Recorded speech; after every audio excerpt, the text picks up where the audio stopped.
2026ஆம் ஆண்டு சட்டமன்ற தேர்தலில் தமிழகத்தில் தேசிய ஜனநாயக கூட்டணி ஆட்சி அமைக்கும் என முன்னாள் மத்திய அமைச்சர் பொன் ராதாகிருஷ்ணன் நம்பிக்கை தெரிவித்துள்ளார்.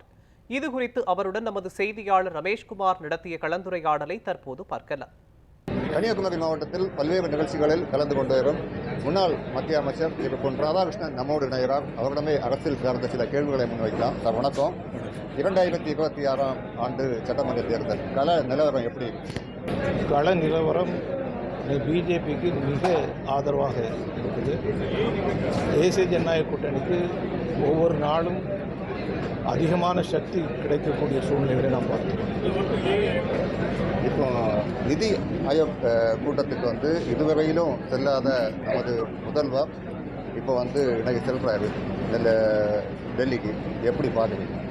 வரவேற்கப்பட வேண்டும். தமிழகத்திற்கு எவ்வளோ அதிகப்படியான நிதியீடு கொடுக்க வேண்டும் என்று இருக்கின்றதோ அதைவிட அதிகமாக கொடுக்க வேண்டும் என்று பிரதமர் நரேந்திர மோடி அவர்கள் விரும்புகிறார்கள்.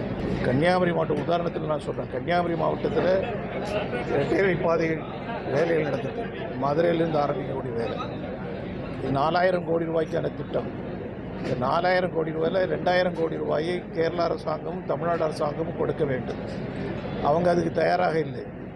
2 மாநிலங்களும் கொடுக்க வேண்டிய அந்த 2000 கோடியை சேர்த்து ஒட்டுமொத்தமாக 4000 கோடியை தந்தவர் பிரதமர் நரேந்திர மோடி அவர்கள். ஆகையினால பிரதமர் அவருடைய விருப்பம் தமிழகம் எல்லா நிலைகளிலும் முதல் நிலைக்கு வர வேண்டும் இந்தியாவில். அது அவர் விரும்புகிறார். அதே நேரத்தில் தமிழக முதல்வர் அவர்கள் இந்த கூட்டத்துக்கு நிதி ஆயோக் கூட்டத்துக்கு போகிறார் அப்படின்னு சொன்னாங்கன்னா வரவேற்கப்பட வேண்டிய ஒரு விஷயம். அதில் எந்த விதமான இந்தியா பாகிஸ்தான் இடையே சண்டையை நாங்கள் தான் தீர்த்து வச்சோம் அப்படின்னு சொல்லிட்டு திரும்ப அமெரிக்க அதிபர் ட்ரம்ப் சொல்லிட்டு இருக்காங்க. எப்படி பார்க்குறீங்க? இது கவலைப்பட வேண்டியவர்கள் அமெரிக்க மக்கள். நியூஸ் 7 தமிழுக்காக கன்னியாகுமரி மாவட்டத்திலிருந்து ரமேஷ்குமார்.